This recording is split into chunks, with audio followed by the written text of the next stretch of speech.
Before we start, I want to ask you a question. Do you have a best friend? Someone who you love playing with? Someone who you like talking to? Someone you want to be happy? I'm sure you have one. They may be your classmate, neighbor, cousin, or sibling. Now, this man I am going to tell you about is someone who was said to be one of God's best friend. Let's recall last week's story. Remember that Adam and Eve had two sons, Cain and Abel. Cain and Abel made offerings to God, but only Abel's offering was acceptable and sincere.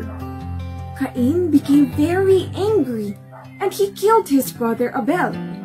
And so, God made Cain a wanderer and he went out from God's presence. Cain went to live in a land called Nod.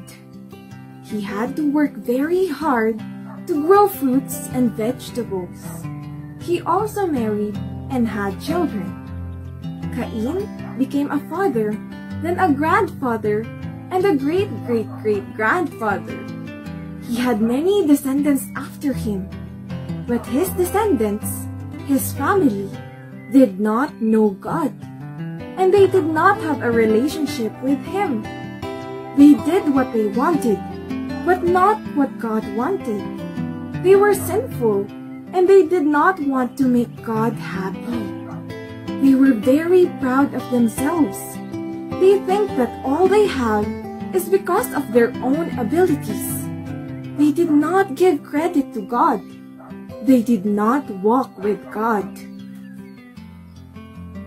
When Cain left, his parents, Adam and Eve, must have been so sad because they lost their two sons. But God gave them another son. His name was Seth. Seth grew up, married, and had a family. His family was different from Cain's family. Seth's family loved God and wanted to have a close relationship with Him. They spoke boldly about God, even if the rest of the world was sinful. One of Seth's descendants, his great-great-grandson, is a man named Enoch. Enoch truly loved God. He had a very special relationship with God. Enoch walked with God. Do you know what it means to walk with God? Enoch walked with God by obeying Him and making Him happy. Even if the rest of the world was doing what they want, Enoch did what God wanted. He believed in God, followed His commands, and prayed to Him. He must have shared God's commands to others too. Maybe other people even made fun of him. They must have been mean and rude to Enoch because he was telling them to obey God too. Still, even if Enoch was hurt, he remained faithful to God. That is how Enoch walked with God. Enoch thought of God as his best friend.